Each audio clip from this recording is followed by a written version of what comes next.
When she placed the stethoscope on my chest, she said my heart was beating too fast, but neither of us could admit why.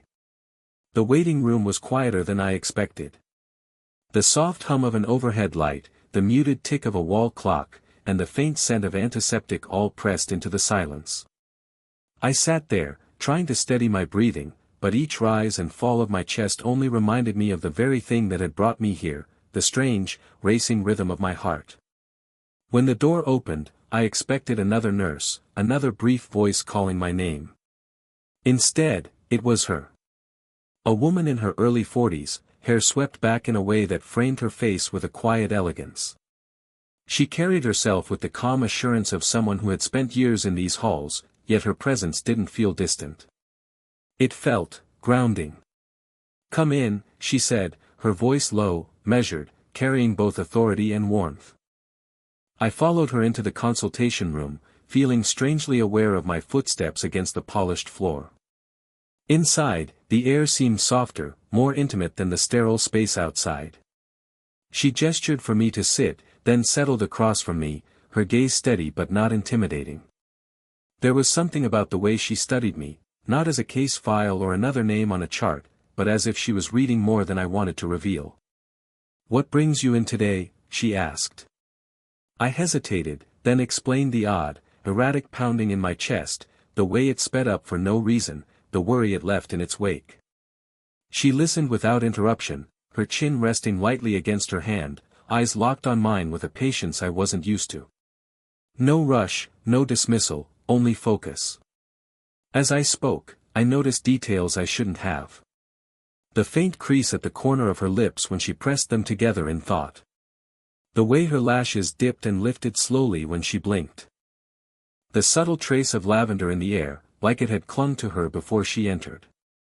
When I finished, she nodded, her expression softening just slightly.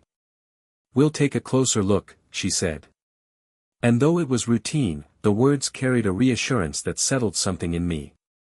I hadn't realized it until then, but sitting across from her, I already felt less like a patient and more like someone she genuinely cared to understand.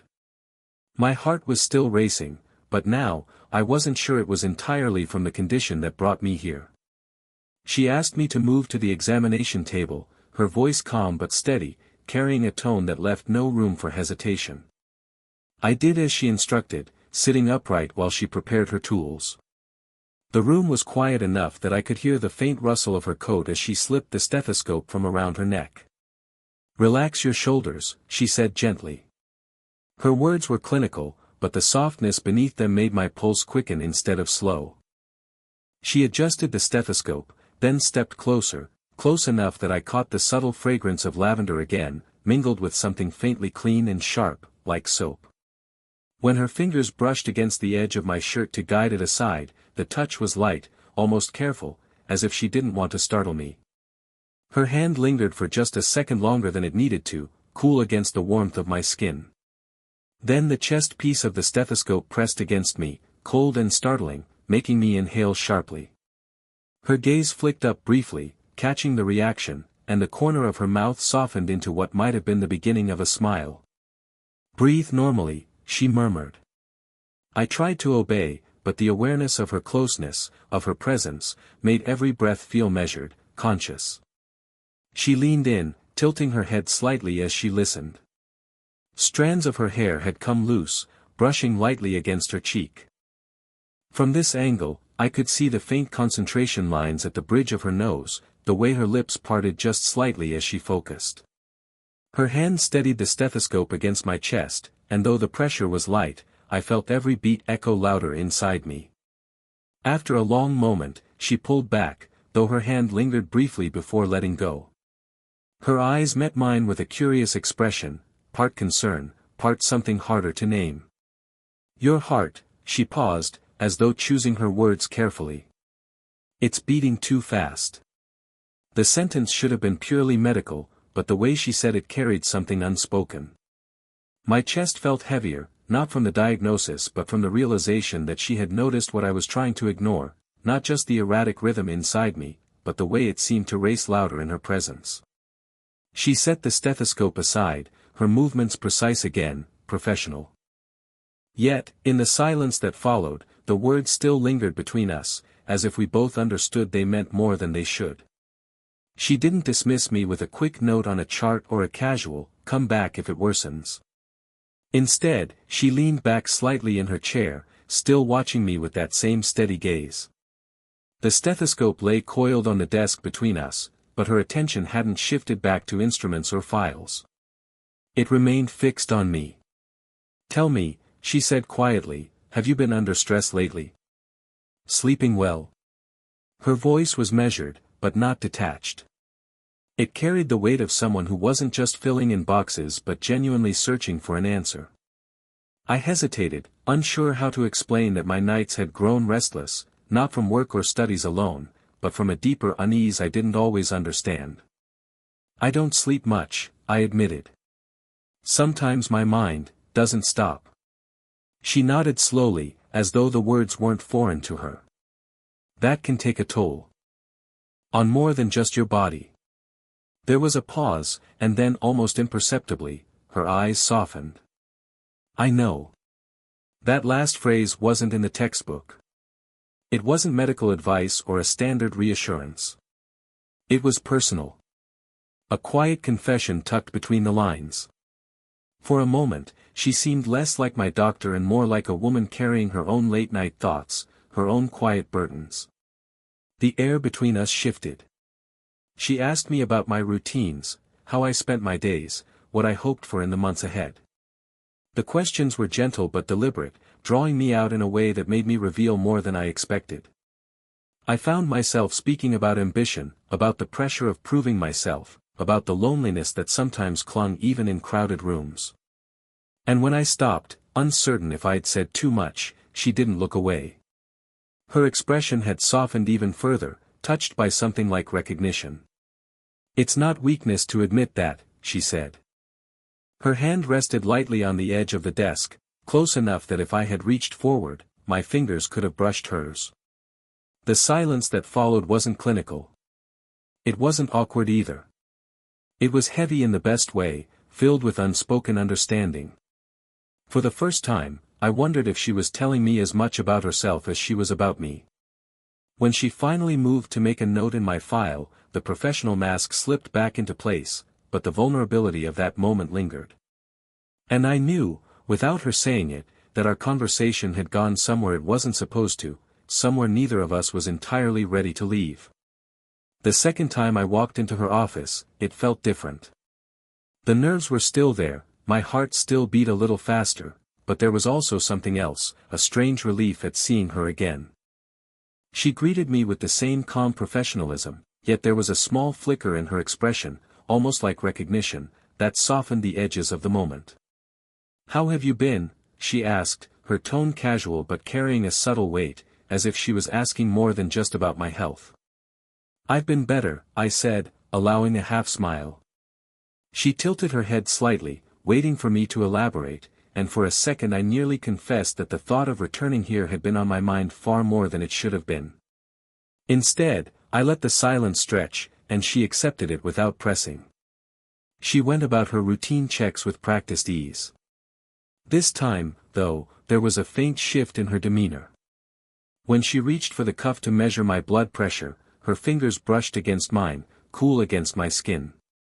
The contact lasted only a second, but it left a spark that seemed to echo longer than it should have.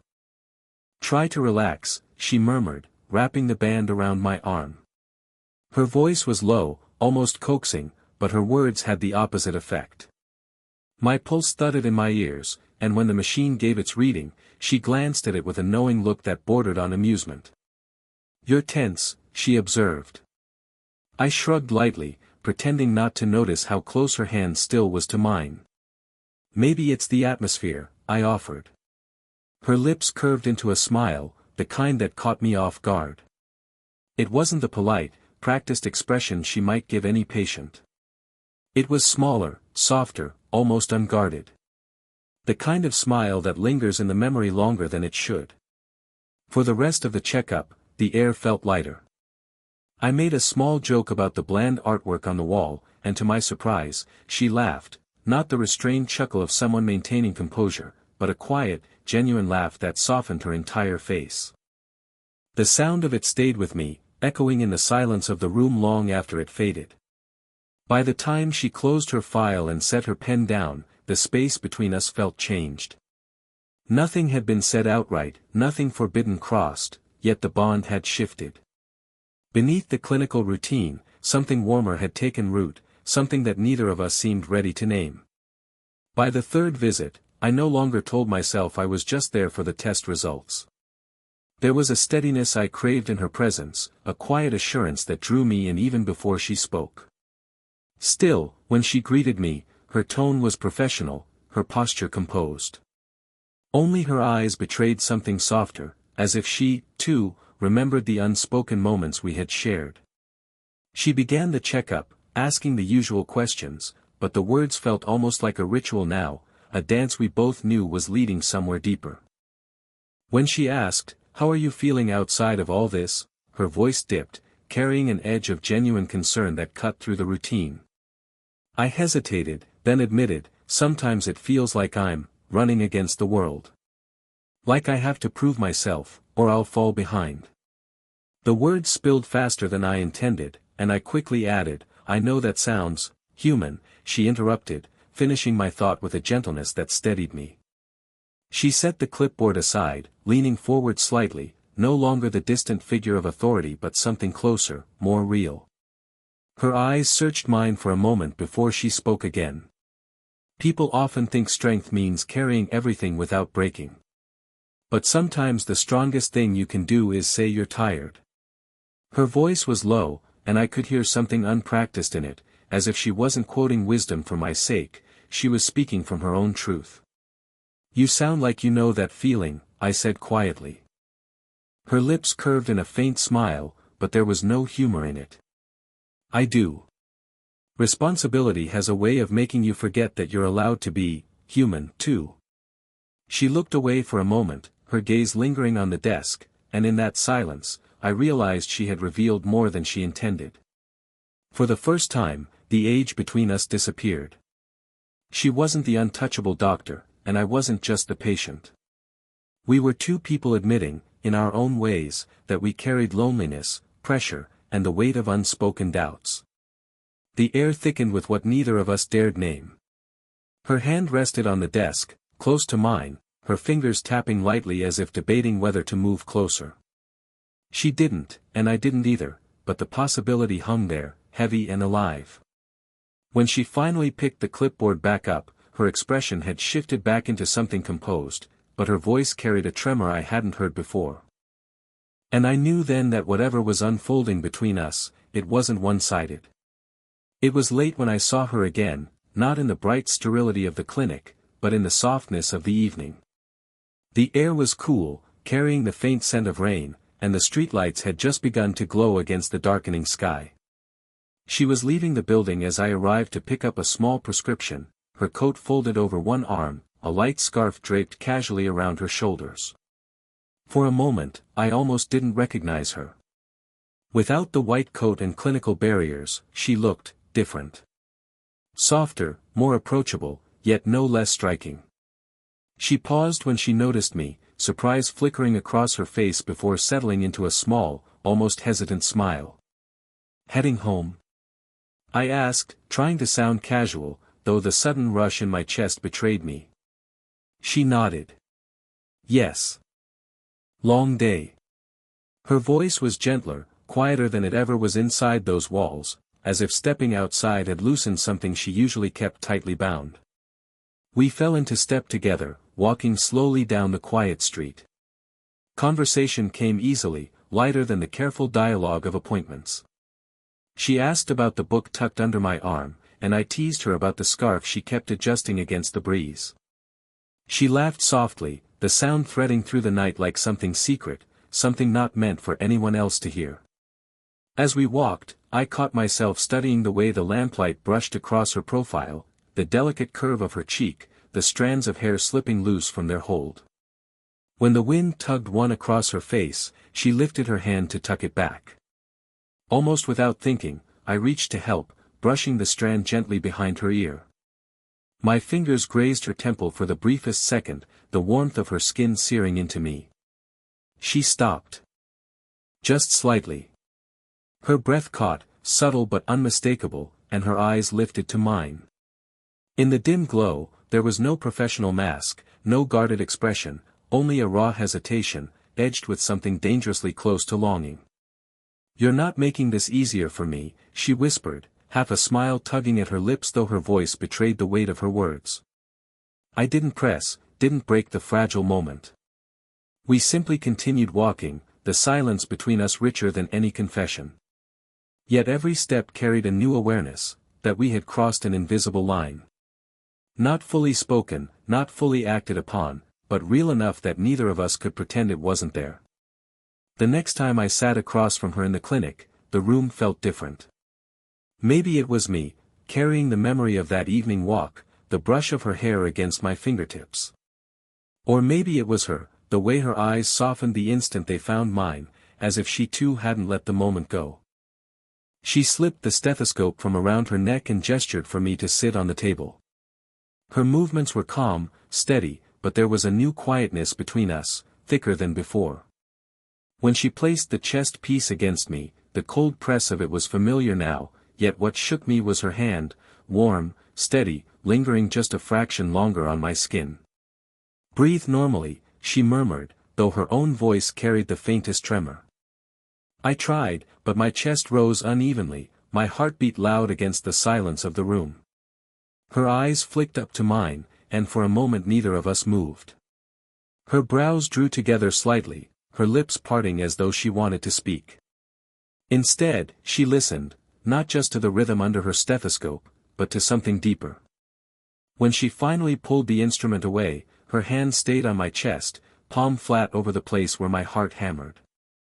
"It's still too fast," she said softly.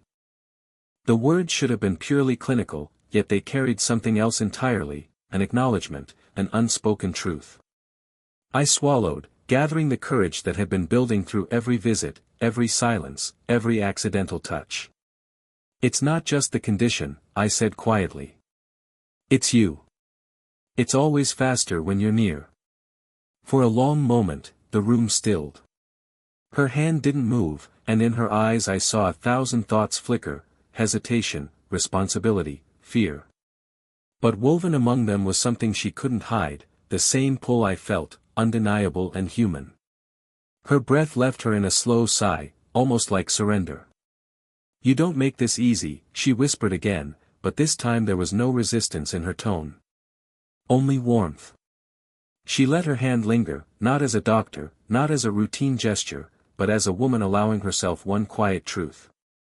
My heart raced beneath her touch, but for the first time, I didn't want it to slow. No promises were made, no declarations spoken. Just silence, heavy and alive, carrying the weight of everything we weren't supposed to feel but could no longer deny. And in that stillness, I knew, whatever lay ahead, our hearts had already chosen.